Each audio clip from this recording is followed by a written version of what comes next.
So the reviews for Nvidia's new RTX 2070 are out, and it is, well, at least in my mind, nearly as disappointing as the 2080, but not quite. Certainly not as exciting as a lot of the past Nvidia launches, especially when you're looking at the performance that you get for the price. So I guess let's talk a little bit about the 2070.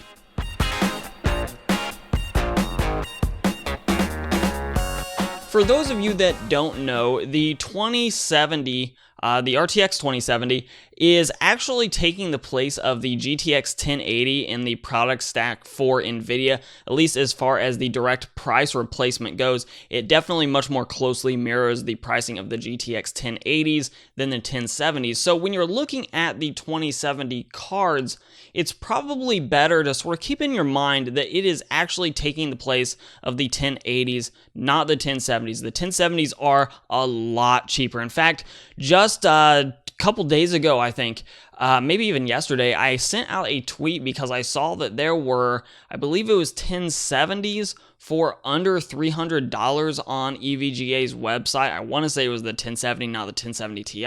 And the reason that I'm not particularly excited about the 2070, at least at the current pricing, is that the cheapest 2070s you're going to be able to find are $500.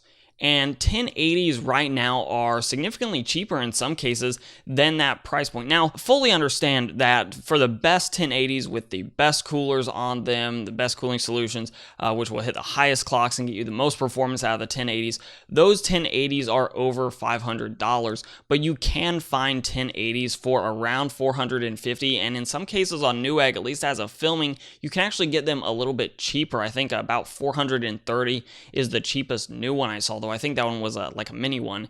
But regardless, you can find 1080s significantly cheaper than the 2070's launch price. And again, that 2070 price is also best case scenario. Chances are very strong that you're actually going to be seeing them at a little bit higher prices than $500. And hopefully we don't run into a scenario where they're way over $500. But $500, understand right now, is the best case scenario, and that's if you can find them in stock anywhere. So I went ahead and pulled a screenshot from Hardware Unboxed review of the 2070, and I'll go ahead and link that down below and probably with a card here as well. But over the games that they tested at 1440p between the 2070 and the 1080, they only found a 7% advantage for the 2070 over the 1080. And keeping in mind that because of the launch price, the 2070 is the replacement for the 1080, that is a really small and incremental gain considering it's been over 2 years since the 1080 launched. 7% is nothing. And also consider that the cheapest 1080s are more than 7% cheaper right now than the 2070s in the best case scenario of the $500 launch price. So really, if you can find a cheap-ish 1080,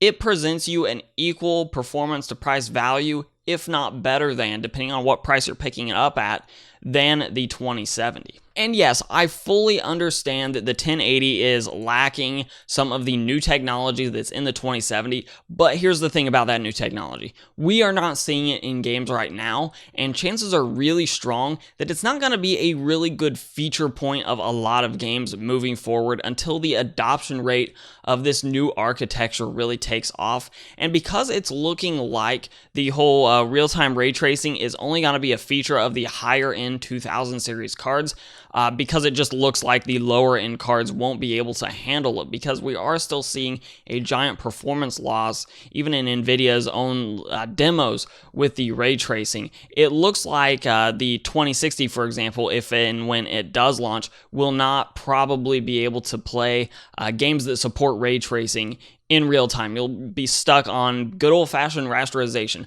So the chances are strong, at least from my perspective right now, that ray tracing as a feature technology that almost all games will take advantage of is very much off in the distance. So if I were a consumer looking to buy a new graphics card, I honestly wouldn't even really take it into account unless it's a tiebreaker.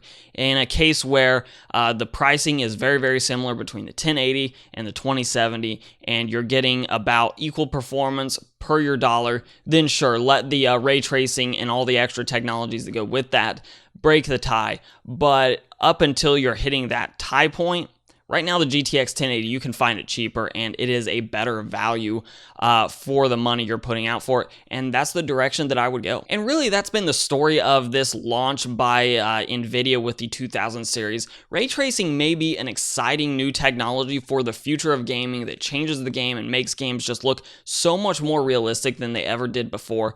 But on a consumer side of things, I don't think the technology was quite ready for them to push out these cards with significantly higher price points than the predecessors, where the 2080 is a lot more expensive than the 1080, and the 2080 Ti is priced like a Titan and not like a 1080 Ti. I don't know that the technology was quite ready for consumer level cards yet. I'm a little bit surprised that Nvidia didn't just opt to put ray tracing and the real-time ray tracing and the RTX branding maybe in more pro level cards, and then kick it down to the consumer level in the future once companies are taking a little bit more advantage of it, and once the technology's matured to the point that you can play games with RTX on at very high frame rates. So those are just some of my thoughts on the RTX launch in general, and specifically the 2070. A little bit disappointing, though not altogether a bad value, especially once the 1080 cards are gone. The 2070 takes its place, and it gives you a very modest gain in performance. And like I said, if there is a tiebreaker out there, then sure, let the ray tracing be your tiebreaker and go ahead and get the 2070 over the 1080. Both cards are gonna game very well with modern AAA titles at your 1440p's and even 4K. You might not be able to get a solid 60 FPS in some new games in 4K, but you're still gonna be able to hit 4K 30 FPS no problem, and I would imagine pretty much everything.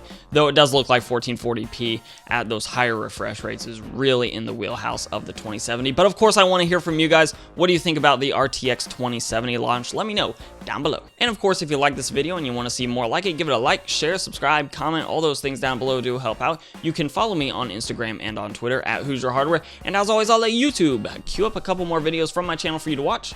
I'm Shane with Hoosier Hardware, and I'll see you guys in the next video.